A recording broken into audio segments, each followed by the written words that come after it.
If I say the word Apple, you say the word Macintosh. But if I had played the same game just a few years ago and said Apple, you would probably say 2 or 2E or 2 Plus, for it was the Apple II that started this company. But with the recent success of the Macintosh and the Mac II in particular, there have been rumors that the old Apple II was headed for the orphanage. Not so, for there's a new Apple IIc and a new Apple II GS. Today we take a look at the new generation of Apple II computers on this edition of the Computer Chronicles.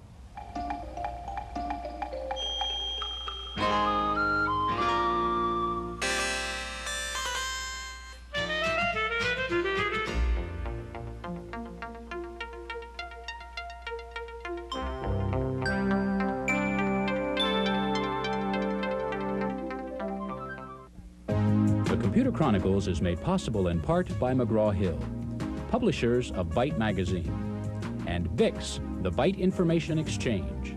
In print and online, Byte and Bix serve computer professionals worldwide with detailed information on new hardware, software, and technologies.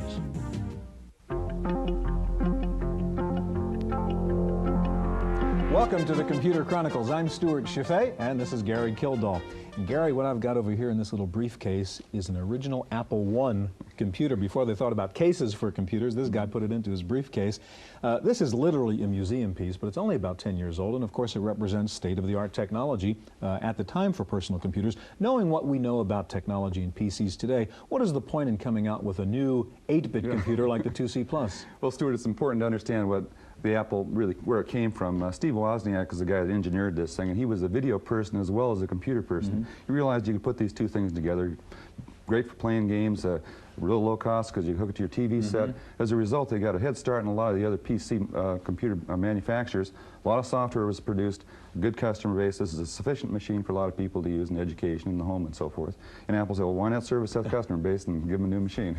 Well, we're going to take a look at that new machine today. It's the Apple IIc Plus, and we'll see how it has improved on its ancestors. We'll also take a look at GS/OS, the new operating system for the Apple II GS, and its new ability to work with a CD-ROM drive. Now, Steve Jobs and Steve Wozniak were the architects of this early generation of Apple II computer. John Sculley is the driving force behind Apple now, and we're going to start out this program by visiting John Sculley in his office at Apple to find out about the company's real commitment to the future of the Apple II. Since its introduction over 10 years ago, the Apple II has proven to be a sturdy and persistent computer with a loyal following of devoted fans.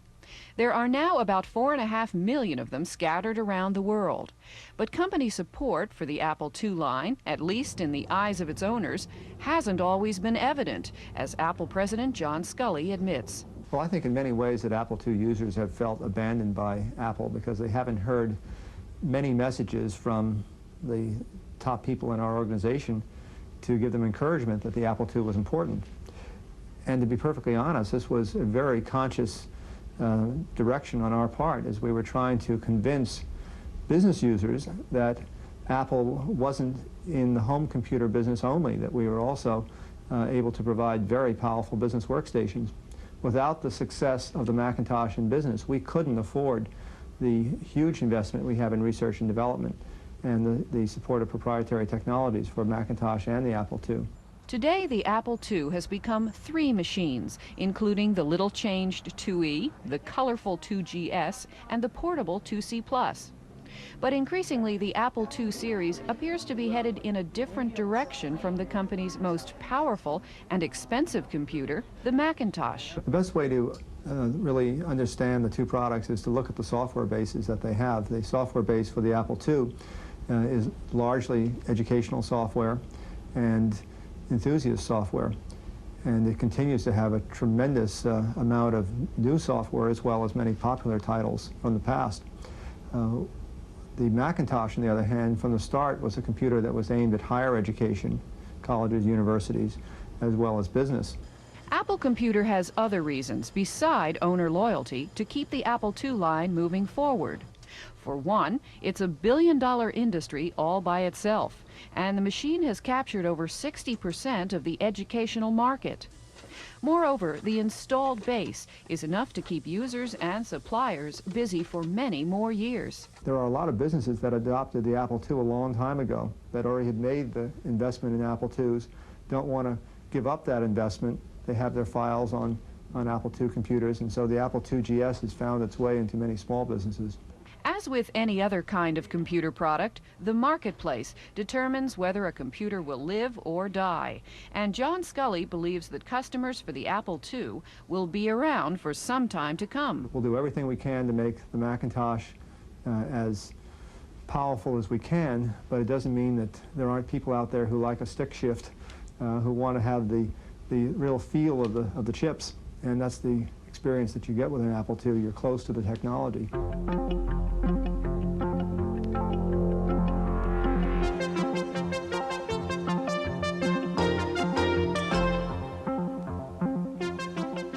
Joining us in the studio now is Laura Kurihara, Product Manager for the Apple IIc Plus, and next to Laura is Bill Cleary, formerly with Apple, formerly with the Apple division of Activision, and now out on your own with Bill Cleary Communications. Gary?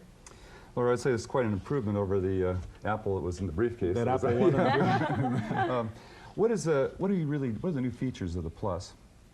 Okay, just to start off with, we used to have in the 2C a 5 1/4 inch disk drive, and now we have a 3 1/2 inch disk drive. So what that offers is 5 times the storage capacity and 3 times faster than 5 1/4 accessing your programs.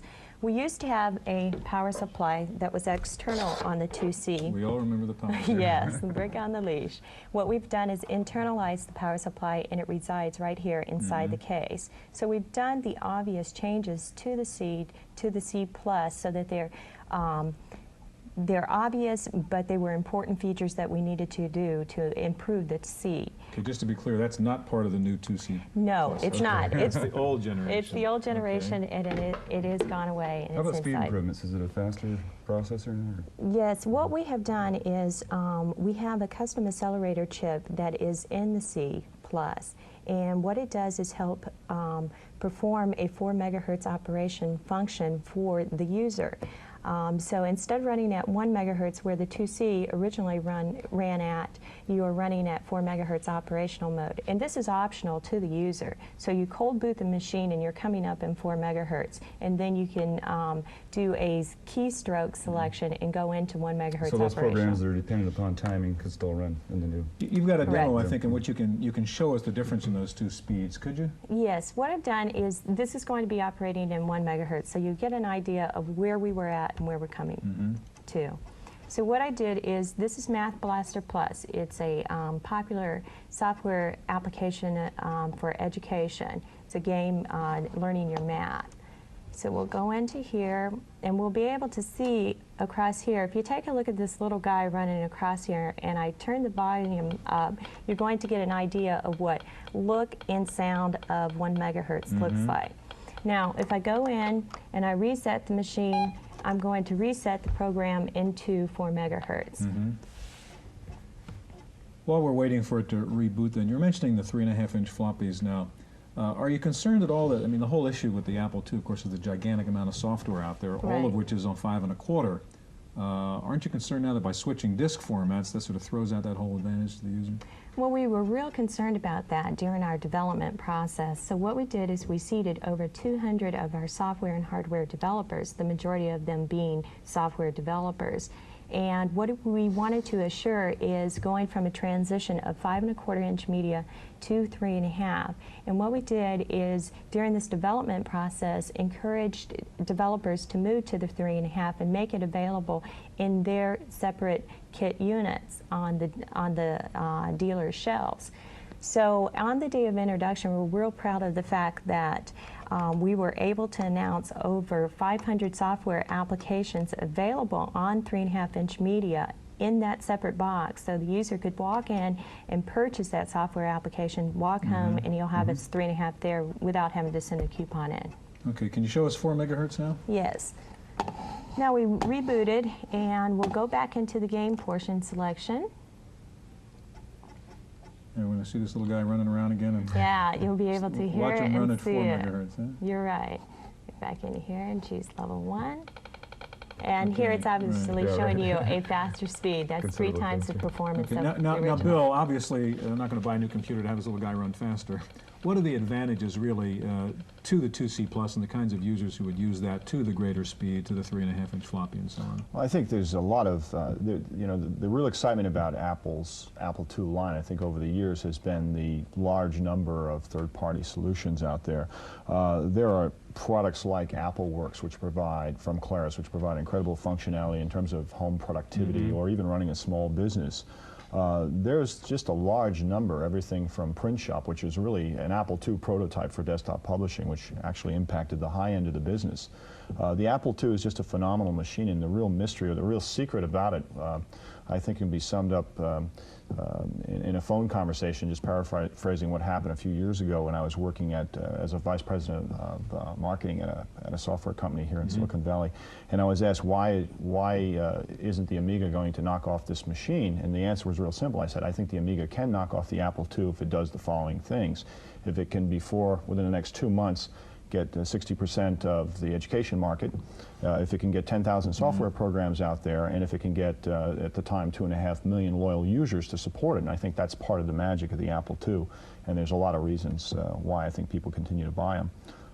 Laura, you talked about, and we talked about the 3.5-inch floppy. You've got some more options now with the 2C Plus in terms of peripheral drives and so on, don't you? Yes, we did. What we added to the line with the original 2C, if you wanted 3.5-inch media compatibility, you use the UniDisc. What we've added to the line is still the option of using the UniDisc, the Apple 3.5, which you can use on the Apple II GS, and then the Apple 5.25. So now you have all 3 drives that are compatible for the product, for the Apple IIc product in our line. It's amazing how large that looks now. Yeah. The new size disc. Bill, what do you think about the positioning of this particular machine, the 2C Plus? Is that going to be in the same traditional niche where the 2 has been? Well, you look at the evolution of the machines. You now have a GS, which provides improved sound and graphics, and the mouse interface that people are familiar with on the Macintosh computer. I think the difference, I think the 2C makes a lot of sense for people, and I don't know from a positioning standpoint what this means, but for people whose kids may be in K through 12 using an Apple IIe, which is the standard in schools, to go home and to buy for the home an Apple IIc, it makes a lot of sense. It's a logical choice at Christmas time. What's the ideal machine you'd like to see coming out from Apple? Personally, because I have a lot of Apple IIc software, been associated with the machine for 8 years now. The Apple II family of products, not just the 2C. I would say I'd like to see a machine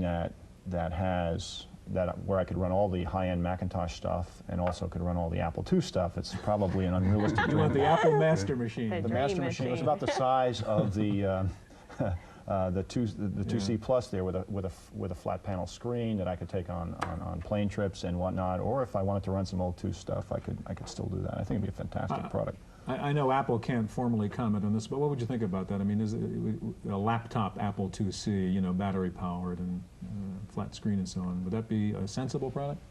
I think from a cost standpoint, it would be very difficult for Apple to do a product like that. I see the GS as sort of an evolutionary step in terms of giving people the Macintosh interface, but I don't know whether or not, from a cost standpoint, you could do a machine that had a coprocessor that could accommodate both sides of the Apple family. But to me, it would be the ideal machine. Personally, I would love to buy one. Okay, Bill, Laura, thank you very much. Now, the Apple IIc Plus is not the only new 2 coming out of Apple these days. There's a new Macintosh 2, the Mac 2X, and Wendy Woods takes a look at that new machine.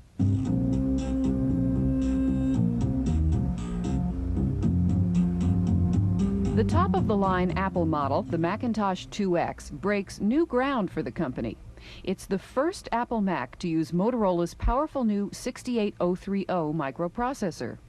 It's got a standard memory of 4 megabytes, runs at 16 megahertz, is 10 to 30% faster than the Macintosh 2, and most importantly, is the first Apple product to read and write to the IBM MS-DOS format.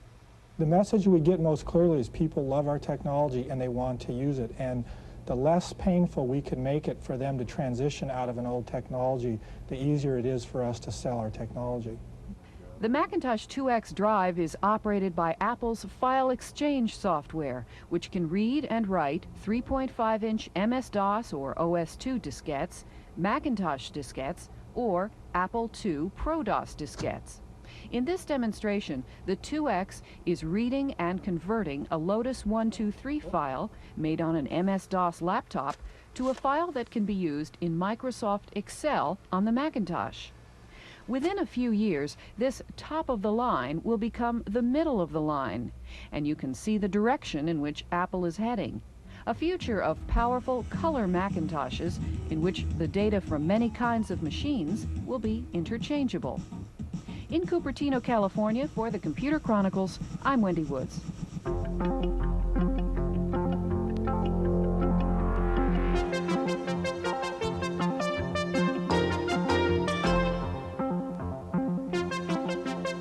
With us in the studio now is Ann Bachtold, product manager for the Apple II GS, and next to Ann is Stu Roberson, director for marketing with Activision.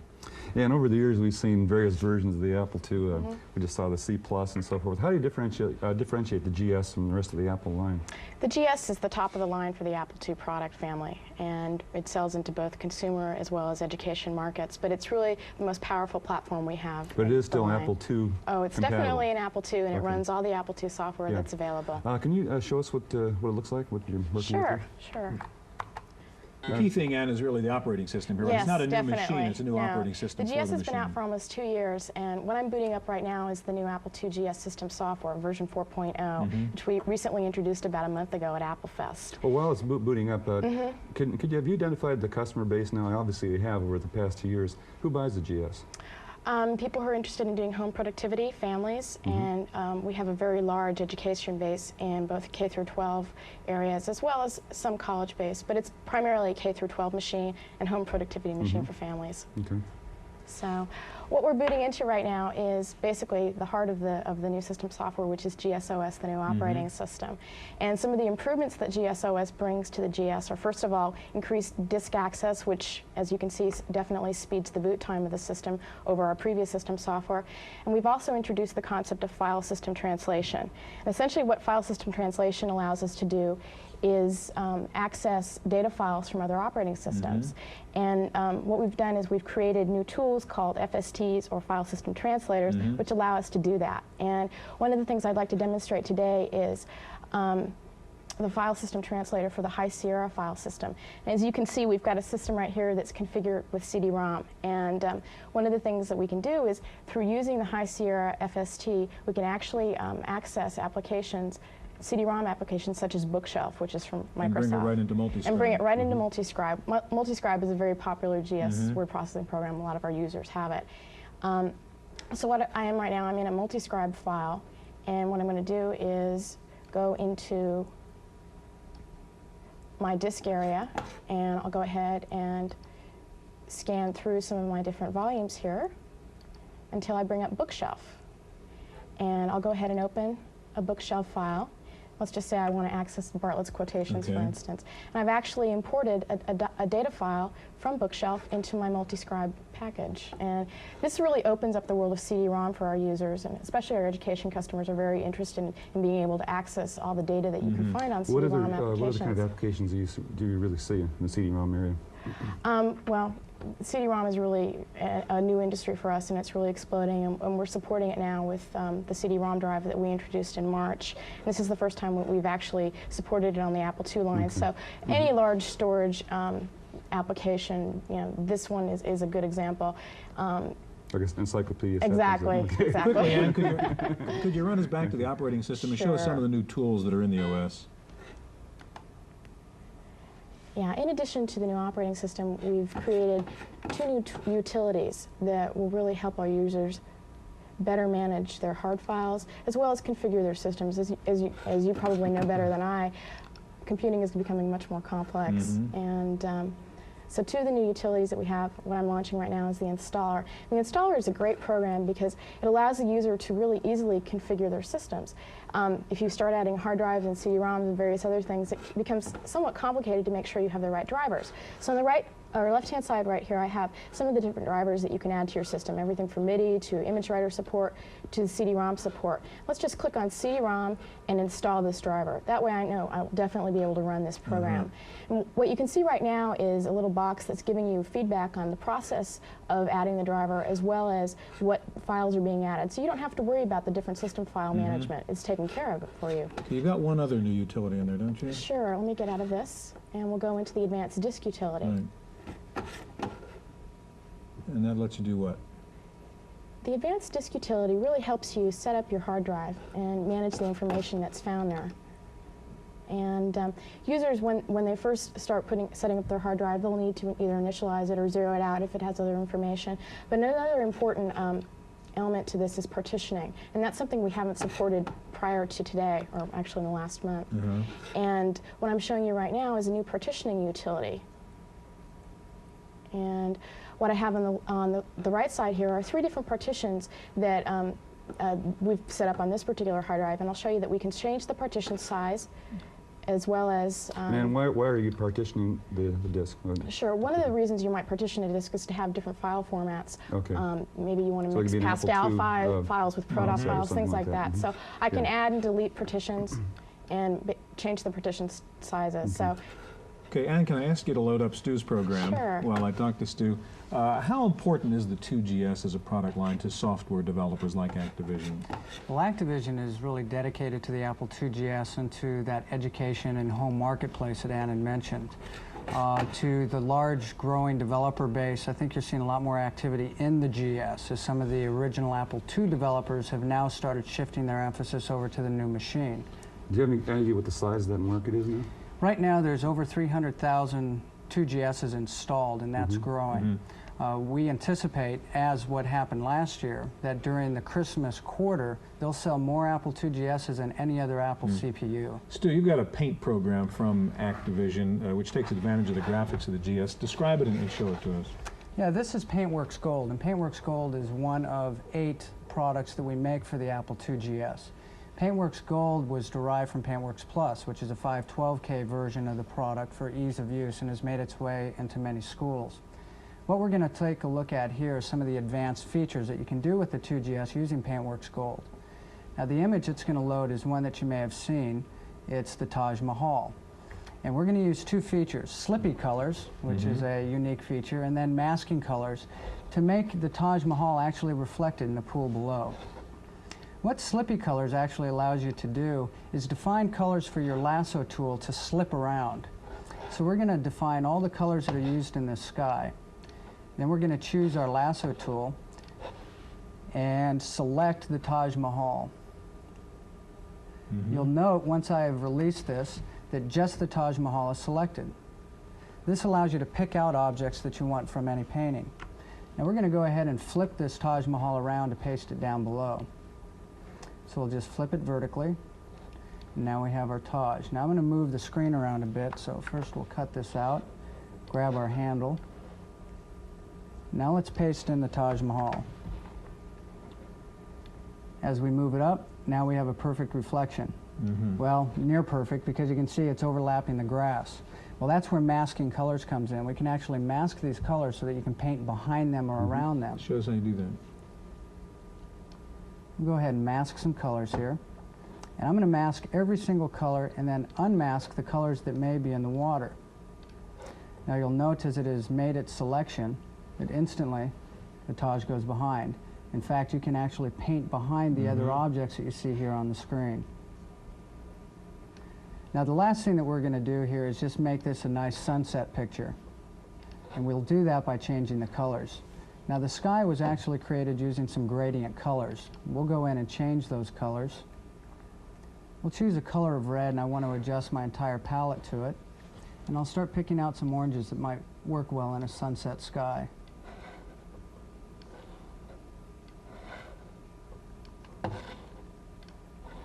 And there you have it. Very nice. Well, that's an impressive product. Stu, thank you very much. It's a nice-looking machine and operating system, and thank you. That's our look at the new Apple IIc Plus and the new Apple IIgs. Hope we'll see you here again next week on the Computer Chronicles.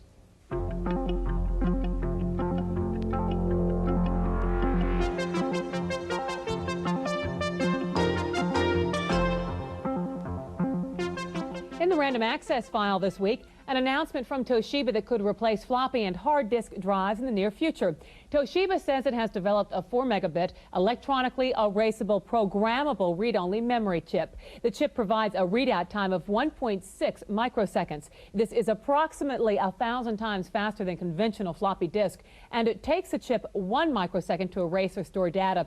Toshiba says the chip eliminates the need for floppy or hard disk drives, and Toshiba believes without the cumbersome disk drives, drastically smaller computer systems could be on the market within 3 years. A new Macintosh laptop should be out by this summer. Still, no specific launch date has been announced, price range, or specifications for the system. But there have been leaks by a Dylan Reed analyst who says the new model should be introduced in June and cost about $6,000. And the word is the launch of the laptop has been delayed by problems with screen display.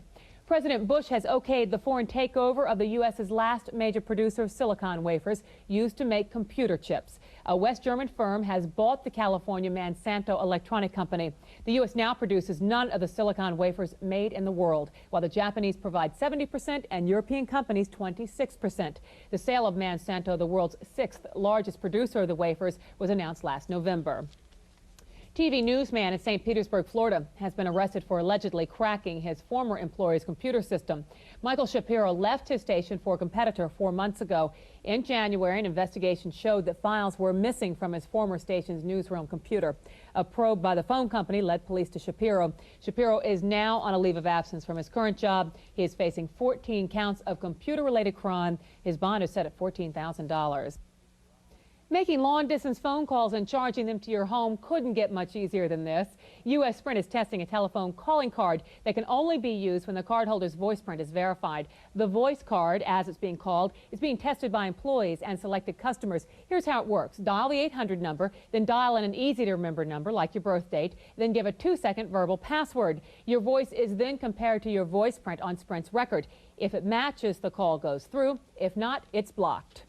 Here's something students may be interested in. Microsoft and Simon & Schuster's Prentice Hall College Book Division will publish a student version of Microsoft's Excel spreadsheet. The release date is scheduled for April. The student edition will include all the features of the retail edition. Candilia, a vast kingdom, a peaceful, futuristic world ruled by the Lock-Arm dynasty for ages. Its secrets are locked in the sword of power. Its creation is from the imagination of one 15-year-old Jeffrey Campbell of Colorado. Campbell just won first prize for his story. He was competing in a contest by Nintendo. The contest was to come up with the wildest plot for a new video game. Campbell did and won. Campbell's game idea was just one of over 10,000 entries by youngsters ages 8 to 15. That's it for this week's Computer Chronicles. I'm Cynthia Steele. The Computer Chronicles is made possible in part by McGraw-Hill, publishers of Byte Magazine, and Bix, the Byte Information Exchange. In print and online, Byte and Bix serve computer professionals worldwide with detailed information on new hardware, software, and technologies. For a transcript of this week's Computer Chronicles, send $4 to PTV Publications, Post Office Box 701, Kent, Ohio 44240. Please indicate program date.